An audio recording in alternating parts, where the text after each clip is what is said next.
छोटे से गांव भूलापट्टी के पास एक अजीब सा रेलवे स्टेशन था। कागजपुर हाल्ट। दिन में सन्नाटा और रात में डर।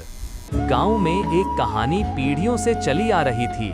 बहुत साल पहले एक औरत थी, सरस्वती, साधारण, सीधी, अपने पति और छोटी बेटी के साथ खुशहाल जिंदगी जी रही थी।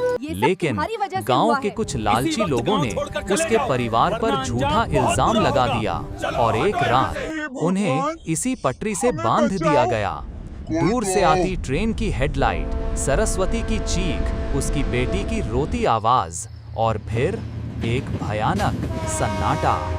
उस दिन के बाद 11:47 की पैसेंजर ट्रेन के डिब्बा नंबर 66 में कभी शांति नहीं रही। उस रात रमेश कई महीनों बाद अपने गांव लौट रहा था। ट्रेन खचाखच भरी थी, पर डिब्बा नंबर 66 लगभग खाली। 4-5 लोग चुप सहमे हुए। रमेश मुस्कुराया, अफवाह है, और अंदर चढ़ गया। जैसे ही ट्रेन ने कागजपुर हाल्ट छोड़ा, लाइटें टिमटिमाने लगीं। फिर अचानक पूरे डिब्बे की रोशनी बुझ गई। अंधेरा, सिर्फ चांद की हल्की रोशनी। तभी धड़ाम, दरवाजा अपने आप बंद हो गया। हवा अंदर घूमने लगी, बैग उड़ने लगे और फर्श पर कुछ घसीटने की आवाज। धीरे धीरे डिब्बे के बीच धुंध जमा हुई और उस धुंध में एक आकृति उभरी। सफेद साड़ी जिस पर खून के धब्बे, बिखरे बाल, आंखें अंगारों जैसी लाल। उसके पैर जमीन को छू नहीं रहे थे, वो हवा में तैर रही थी। उसकी आवाज कई आवाजों में गूंजी। आदमी कांपने लगा, गलती हो गई, पैसे चाहिए थे। अचानक वो जमीन से ऊपर उठ गया, हवा में लटक गया। उसके पैर तड़पने लगे। मेरी बेटी भी ऐसे ही तड़पी थी।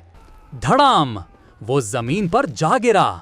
दूसरा आदमी, तूने झूठी गवाही दी थी। उसके हाथ सीट में जड़ गए। वो चीखा, मुझे मजबूर किया गया था। चुड़ैल चीखी और खिड़कियां टूट गईं। हवा तूफान बन गई। अब रमेश, उसकी सांस रुक गई, पर इस बार आवाज नरम थी। तू दोषी नहीं है, पर तू भी भूल रहा है। ठंडा हाथ उसके कंधे पर। मैं भी मां थी, मुझे भी अपनी बेटी को बचाना था। रमेश की आंखों में आंसू आ गए।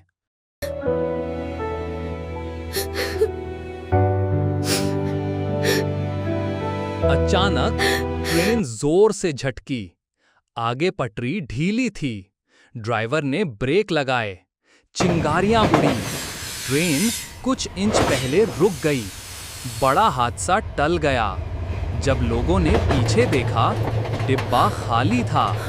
बस दरवाजे के पास गीले पैरों के निशान, जो धीरे धीरे हवा में गायब हो गए। उस रात के बाद रमेश घर पहुंचा। मां ने दरवाजा खोला। आंखों में आंसू थे। रमेश समझ गया, डिब्बा नंबर 66 डराने के लिए नहीं था, वो याद दिलाने के लिए था। आज भी 11:47 की ट्रेन में डिब्बा 66 खाली रहता है, और अगर आप उसमें बैठ जाएं, तो शायद कोई आवाज आपके कान में फुसफुसाए, जिसे तुम भूल गए हो, वो तुम्हें कभी नहीं भूला। वीडियो पसंद आए तो लाइक करें और चैनल को सब्सक्राइब करना ना भूलें।